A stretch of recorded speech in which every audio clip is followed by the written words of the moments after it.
mengajarkan tentang budaya, menyebarkan pemahaman dan penerapan pengalaman budaya positif yang sudah kami bahas bersama di calon guru penggerak angkatan 11. Nah, untuk budaya positif sendiri ada konsep inti budaya positif di sini. Ada perubahan paradigma baru, kemudian nilai-nilai kebajikan, motivasi perilaku manusia, keyakinan kelas, disiplin positif, kebutuhan dasar manusia, posisi kontrol guru, serta segitiga restitusi. Dalam pemaparan ini nanti kita akan mengetahui atau mempelajari bagaimana sih menumbuhkan budaya positif di sekolah kita. Ini berkaitan dengan nilai-nilai kebajikan yang seharusnya kita terapkan di sekolah. Pembelajaran dengan paradigma, pembelajaran yang paradigma baru merupakan pembelajaran yang dirancang berdasarkan prinsip pembelajaran berdiferensiasi, sehingga para peserta didik belajar sesuai kebutuhannya berdasarkan tahap perkembangan sesuai teori psikologi modern untuk mewujudkan profil pelajar Pancasila.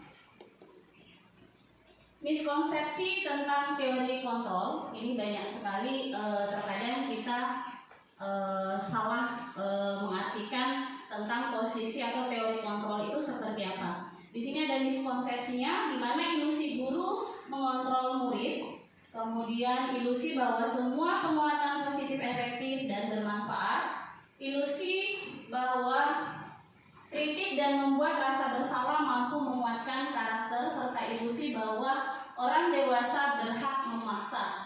Terkadang kita mewajibkan atau mengharuskan anak-anak mengerti apa yang kita mau tanpa kita terkadang tidak mau tahu apa yang diinginkan oleh peserta didik kita. Kemudian di sini mengubah paradigma stimulus respon ke pendekatan teori kontrol.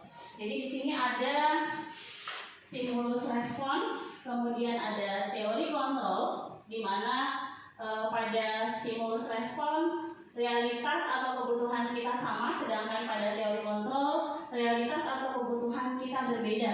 Jadi setiap anak itu memiliki kebutuhan yang berbeda-beda. Terkadang kita bersikap egois bahwasanya, tapi tidak semua, hanya sebagian dari kita berprinsip bahwasanya anak-anak itu harus mengikuti apa yang kita mau, ya. Kemudian di sini ada semua orang melihat hal yang sama, tetapi pada teori kontrol setiap orang memiliki gambaran yang berbeda. Kita mencoba mengubah orang agar berpandangan sama dengan kita, tetapi pada teori kontrol kita berusaha memahami pandangan orang lain tentang dunia. Jadi antara stimulus respon dengan teori kontrol itu ada perbedaan yang cukup signifikan. Kemudian perilaku buruk dilihat sebagai suatu kesalahan, sedangkan pada teori kontrol semua perilaku memiliki tujuan. Artinya ketika anak-anak melakukan kesalahan berarti ada kebutuhan mereka yang tidak terpenuhi. Jadi pada teori kontrol nanti ini, begitu pula dengan segitiga restitusi, nanti akan kita bahas secara mendalam. Selanjutnya di sini ada disiplin positif. Disiplin berasal dari kata discipline yang artinya belajar. Kemudian di sini ada disiplin mengacu pada disiplin diri yang memiliki tanggung jawab terhadap apa yang dilakukannya berdasarkan nilai-nilai yang diyakini. Kemudian disiplin positif merupakan salah satu cara penerapan disiplin yang bertujuan untuk menumbuhkan kesadaran serta pemberdayaan peserta didik tanpa imbalan penghargaan atau reward, ancaman atau hukuman. Biasanya peserta didik kita itu terkadang mereka nurut sama kita, salah satu faktornya kita menjanjikan dia reward. Kemudian yang kedua, kita memberikan mereka ancaman atau bahkan hukuman. Jadi dari disiplin positif ini dapat dilihat bahwasanya terkadang peserta didik kita itu bukan sebenarnya takut, bukan karena dia memang menghargai gurunya atau apa, tetapi beberapa dari peserta didik kita mereka terkadang mengharapkan imbalan ataupun takut karena dihukum, makanya biasanya mereka nurut dengan apa yang disampaikan oleh gurunya. Kemudian sebagai pendidik, tujuan kita adalah menciptakan peserta didik yang memiliki disiplin diri sehingga mereka berperilaku mengacu kepada nilai-nilai kebajikan universal dan memiliki motivasi intrinsik dalam perubahan perilaku ke arah yang lebih baik. Jadi tujuan kita sebenarnya di sini menciptakan disiplin positif di lingkungan sekolah kita. Untuk pertama kali kita harus menciptakan suasana disiplin positif ini di dalam kelas kita terlebih dahulu, di lingkup terkecil. Setelah itu baru kita terapkan di lingkungan sekolah kita. Nah, nilai-nilai kebajikan, nilai yang disepakati bersama lepas dari suku, bangsa, agama, dan bahasa maupun latar belakangnya. Di sini ada contoh nilai kebajikan institusi atau organisasi berdasarkan profil pelajar Pancasila. Kemudian ada IBOP Primary Years Program atau P, ya. Kemudian keterampilan hidup atau life skill. Kebutuhan dasar manusia. Kebutuhan dasar manusia adalah segala sesuatu yang kita lakukan untuk mendapatkan apa yang kita inginkan.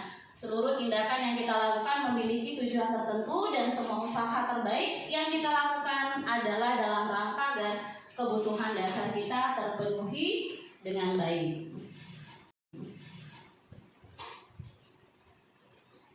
Ada 5 kebutuhan dasar manusia yang perlu kita ketahui. Yang pertama adalah bertahan hidup, kemudian kasih sayang dan rasa diterima, kemudian penguasaan, kebebasan, dan kesenangan. Dari bertahan hidup, kita bisa melihat contohnya adalah makanan, pakaian, tempat tinggal, keamanan, dan kesehatan. Jadi itu adalah 5 kebutuhan dasar manusia yang memang harus dipenuhi. Selanjutnya ada motivasi perilaku manusia. Ada 3 motivasi perilaku manusia. Motivasi yang seperti yang kita ketahui, motivasi adalah dorongan, ya, atau semacam pemberi semangat. Yang pertama adalah untuk menghindari ketidaknyamanan atau hukuman yang seperti saya jabarkan tadi. Kemudian untuk mendapatkan imbalan atau penghargaan dari orang lain. Kemudian yang ketiga, untuk menjadi orang yang mereka inginkan dan menghargai diri sendiri dengan nilai-nilai yang mereka percaya. Nah, dari sini yang pertama dan kedua ini merupakan unsur motivasi ekstrinsik dari luar ini. Kemudian yang ketiga sana adalah motivasi intrinsik atau berasal dari dalam. Kemudian di sini ada perbedaan antara hukuman, konsekuensi, dan restitusi. Untuk hukuman tidak terencana atau tiba-tiba, murid tidak tahu apa yang akan terjadi atau tidak dilibatkan. Kemudian bersifat satu arah, merupakan hukuman fisik ataupun psikis. Untuk konsekuensi, terencana atau disepakati sesuai peraturan. Murid tetap dibuat tidak nyaman, sikap guru selalu memonitor murid. Di sini biasanya kita buat kesepakatan kelas, tetapi jatuhnya pada anak-anak mendapatkan konsekuensi apa yang dilakukannya nanti. Jadi dia masih tetap membuat murid merasa tidak nyaman. Berbeda dengan restitusi, di sini proses menciptakan kondisi bagi murid untuk memperbaiki kesalahan. Kemudian ada proses kolaboratif yang mengajarkan murid untuk mencari solusi sendiri. Kemudian ada 5 posisi kontrol guru. Yang pertama sebagai penghukum, kemudian pembuat merasa bersalah, sebagai teman, pemantau, dan sebagai manajer.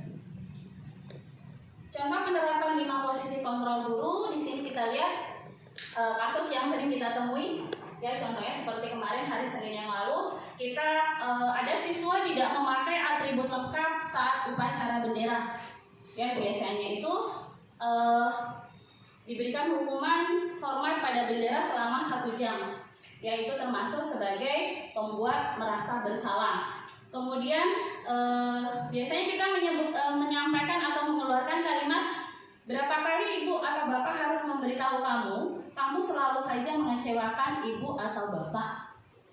Dari kalimat ini, maka jatuhnya kita sebagai guru itu sebagai penghukum. Kemudian yang ketiga, ayo dong ikuti aturan sekolah. Maaf, itu saya pakai voice note, jadi kata titik itu muncul di titik, bukan mana titik ya. Ayo dong ikuti aturan sekolah, tolong bantu ibu atau bapak ya sekali ini. Ya sudah, tidak apa-apa, lain kali jangan sampai berbuat seperti hal ini lagi. Jadi ketika kita mengeluarkan kalimat seperti ini, biasanya itu sebagai pemantau, jatuhnya guru itu sebagai pemantau. Kemudian yang keempat, kamu sudah melanggar peraturan sekolah. Kamu tahu konsekuensinya. Setelah upacara, kamu beli atributnya ke koperasi dan jangan diulangi lagi. Kontrol kita di sini adalah sebagai seorang teman. Kemudian yang terakhir, pada posisi kontrol kelima, sebagai manajer, di mana di sini biasa kita sering menyatakan ke anak-anak, apakah kamu tahu kesalahanmu? Jadi dalam posisi manajer ini kita tidak langsung menjudge kesalahan atau menyampaikan kesalahan apa yang disampaikan oleh yang dilakukan oleh peserta didik kita, tetapi kita menanyakan dulu, biarkan mereka yang menyebutkan kesalahan apa yang mereka lakukan. Kemudian kira-kira bagaimana kamu memperbaiki kesalahanmu. Disinilah posisi manajer inilah yang nanti berkaitan dengan segitiga restitusi. Nah, ini yang sering kita lakukan pada saat awal kita masuk tahun ajaran baru, kesepakatan kelas. Mengapa kesepakatan kelas? Mengapa bukan peraturan kelas? Kira-kira Bapak Ibu ada yang bisa menyebutkan perbedaan antara kesepakatan kelas dengan peraturan kelas? Ada yang bisa menjelaskan perbedaan atau menyebutkan deh perbedaan antara kesepakatan kelas dengan peraturan kelas? Ibu. Ya, silakan, Mbak.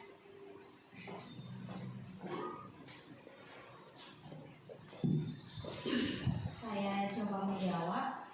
Kalau menurut saya, yang kesepakatan kelas itu kita membuatnya bersama-sama dengan murid. Jadi kita melibatkan murid. Akan tetapi kalau peraturan kelas itu hanya guru saja yang membuat dan murid harus mematuhi. Begitu Ibu menurut saya. Oke. Ada asumsi lain atau pendapat lain? Tidak ada? Oke, betul sekali. Jadi perbedaan antara kesepakatan kelas dengan peraturan kelas seperti yang disampaikan Mbak Yuni tadi, bahwasanya kalau kesepakatan kelas itu adalah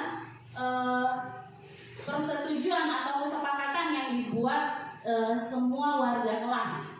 Ya, jadi kita mengembalikan ke anak-anak dan mereka pasti akan tahu kesalahan apa sih yang sering mereka lakukan, sehingga kesalahan itu yang akan dimunculkan di kesepakatan peraturan kelas. Itu biasanya guru yang membuat peraturannya dan peserta didik atau murid kita wajib untuk mematuhi apa yang dibuat oleh guru tadi. Jadi itulah perbedaan antara kesepakatan kelas dengan peraturan kelas. Nah, ini adalah pembentukan kesepakatan kelas bersifat abstrak, berupa pernyataan universal. Dan kemarin sebelum kita mempelajari ini, saya pun sudah bikin kesepakatan kelas dengan anak-anak, kayaknya lepas di sana. Ternyata tidak seperti itu. Jadi kalimatnya itu simple, singkat sekali. Misalnya tidak datang terlambat. Jadi nanti itu lebih dipersingkat lagi kalimatnya. Jadi anak-anak paham. Misalnya harus maksudnya apa? Tugas piket dilaksanakan atau melaksanakan tugas piket. Jadi tidak memunculkan punishment atau hukuman di dalam kesepakatan kelas itu. Kalau kemarin saya sempat buat masih kalimatnya terlalu panjang, ternyata membuat kesepakatan kelas itu tidak serumit itu ya, hanya melihat apa yang biasanya anak-anak lakukan, maka itulah yang akan dimunculkan sebagai pembentukan atau kesepakatan kelas.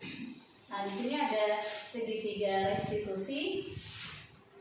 Segitiga restitusi, suatu proses dialog yang dijalankan oleh guru agar dapat menghasilkan murid yang mandiri dan bertanggung jawab. Dari segitiga restitusi di sini ada 3 bagian seperti namanya segitiga, berarti ada 3 bagian yang harus dipahami. Yang pertama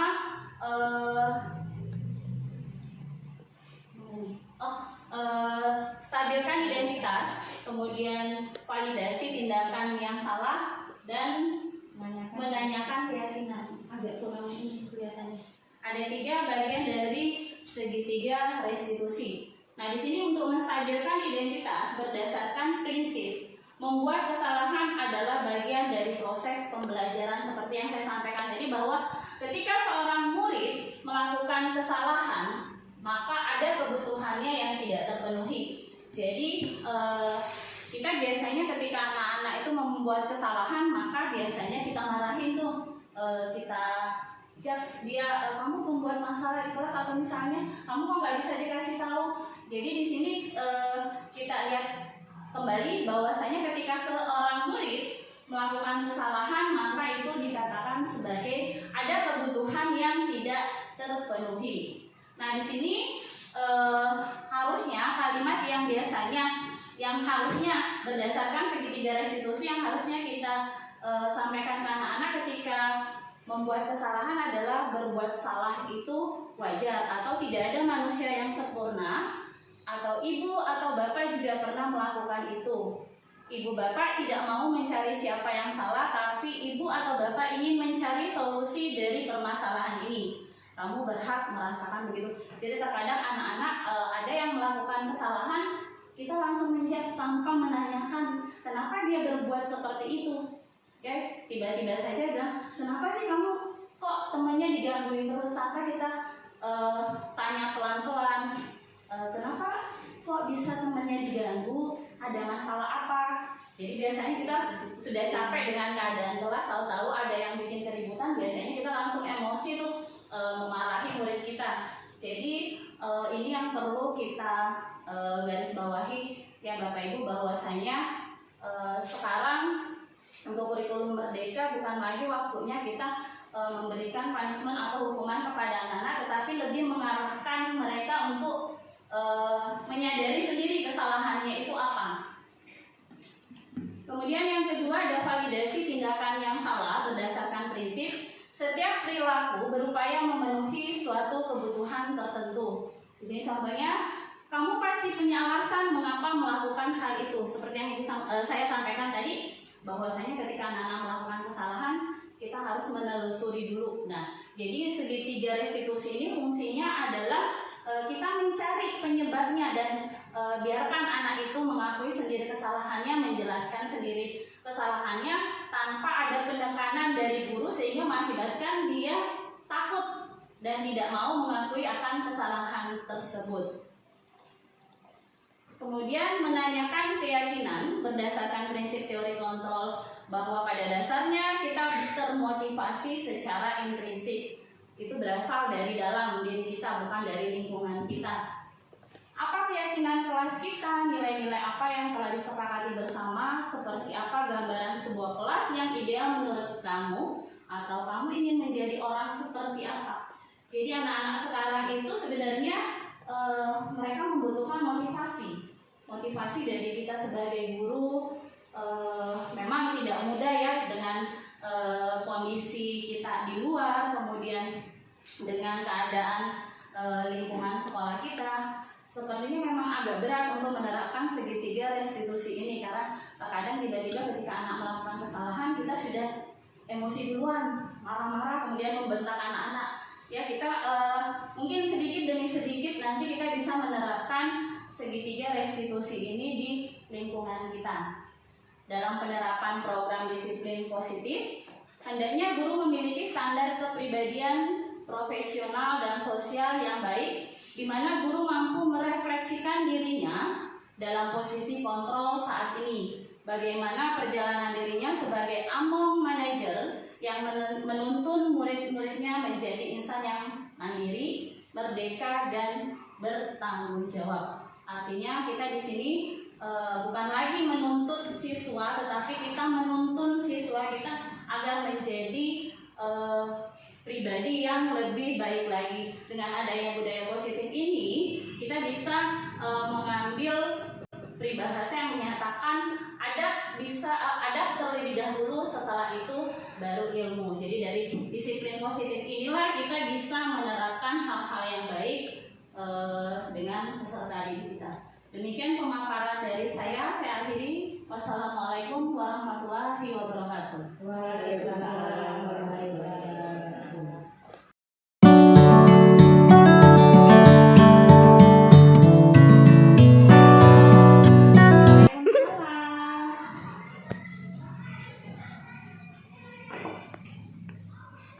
Saya tahu nggak kira-kira kenapa ibu panggil?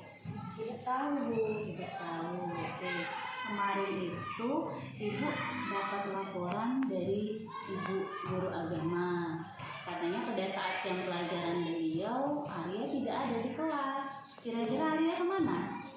Main game di warnet Bu. Kenapa main game di warnet? Padahal kan itu jam efektif belajar, Saya nah. bosan di kelas Bu. Bosan di kelas. Terus setelah itu apa yang Arya lakukan? Saya bolos main game di warnet.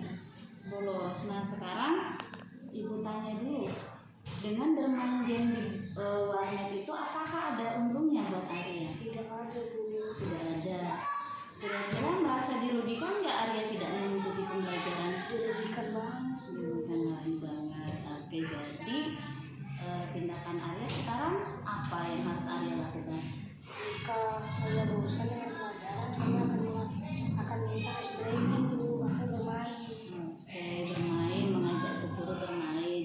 Iya, pintar sekali. Nah itu bisa.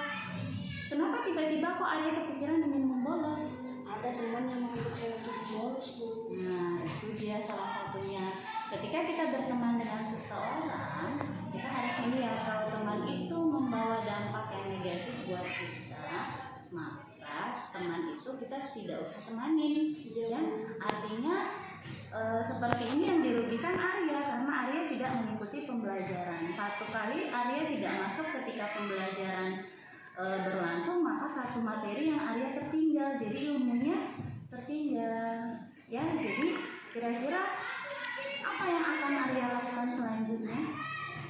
Untuk tidak membolos lagi. Tidak membolos lagi. Oke.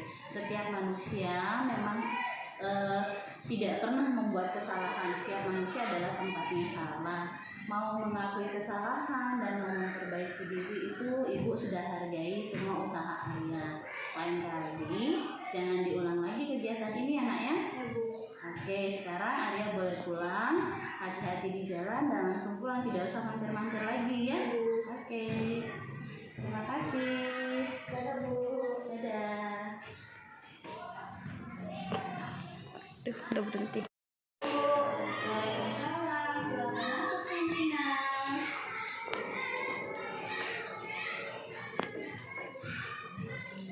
Sandrina tahu nggak kenapa ibu panggil hari ini? Tidak tahu Bu. Tidak tahu. Gimana? Ini, apakah selama ini Sandrina merasa bahwa Sandrina sudah melaksanakan tanggung jawab tiket kelas dengan baik? Maaf Bu, tidak. Saya jarang bahkan sering tidak melaksanakan tugas tiket. Boleh Sandrina ceritakan alasan Sandrina tidak melaksanakan tiket kelas? Maaf Bu, saya sarapan di kantin. Sarapan di kantin. Kan sudah ada peraturan di sekolah mewajibkan untuk sarapan dari rumah. Mau saya sakit Bu. Oh, sakit apa? Dia beliau sudah tidak bisa bangun sebulan ini. Jadi saya harus sarapan di kantin. Oke, sudah baiklah kalau seperti itu karena setiap manusia memang memiliki kesalahan, kemudian setiap manusia tidak ada yang sempurna ya. Jadi kalau bisa tiket kelas itu kan tiketnya 2 kali seminggu saja ya kan. Kalau bisa pada saat tiket ya Sandrina di rumah kan bisa tadi malam kan masih ada tuh sisa nasi tadi malam kan bisa dipanasin. Nah boleh sambil goreng telur pagi, jadi sempat sarapan dulu, diusahakan sarapan di rumah ya nak ya, karena sekolah itu sudah memberlakukan kegiatan bukan hanya sekolah ya. Bapak Bupati kita sudah mencanangkan bahwasanya anak-anak itu wajib sarapan di rumah Ya, kenapa harus sarapan di rumah? Yang pertama yang seperti tadi, ya, melalaikan tanggung jawab piket kelas. Kemudian yang kedua, kalau kita tidak sarapan, kita tidak bisa konsentrasi belajar. Ya, oke. Nah, dari kegiatan ini kira-kira tindakan Sandrina tadi itu benar apa salah? Nah, oke. Nah, kira-kira kalau kedepannya dari kesalahannya apa yang akan Sandrina lakukan? Oke, terima kasih, bagus. Anak hebat itu selalu melaksanakan tugasnya dengan penuh tanggung jawab. Kita diberikan tanggung jawab, berarti kita harus mengembangkan tanggung jawab tersebut dengan penuh keikhlasan, ya nak ya. Jadi kan semuanya tuh punya tuh tugas piket masing-masing, tidak hanya Sandrina, bahkan sudah berbagi tugas di depan, di dalam kelas, kemudian di depan kelas, semuanya sudah punya tanggung jawab masing-masing. Nah, kan kasihan tuh nih kalau ditukar posisinya Sandrina dengan temannya Sandrina yang lain, Sandrina pasti akan merasa iri ketika teman-temannya piket, sedangkan teman-temannya tidak piket, Sandrina piket sendiri, kasihan kan Sandrinanya nanti, ya. Jadi untuk kedepannya apa yang harus Sandrina lakukan?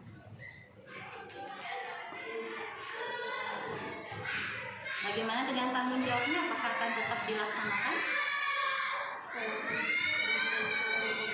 Oke, ya, terima kasih banyak. Jadi di sini Ibu tidak menyalahkan Sandrina, ya. Ibu cuma ingin memperjelas laporan dari teman-teman tadi. Jadi semoga kedepannya Sandrina sudah tidak lagi melalaikan tanggung jawabnya, ya. Sandrina mengerjakan tugas piket itu sesuai dengan jadwalnya, ya. Oke, terima kasih nak. Ya, boleh pulang ya. Hati-hati di jalan.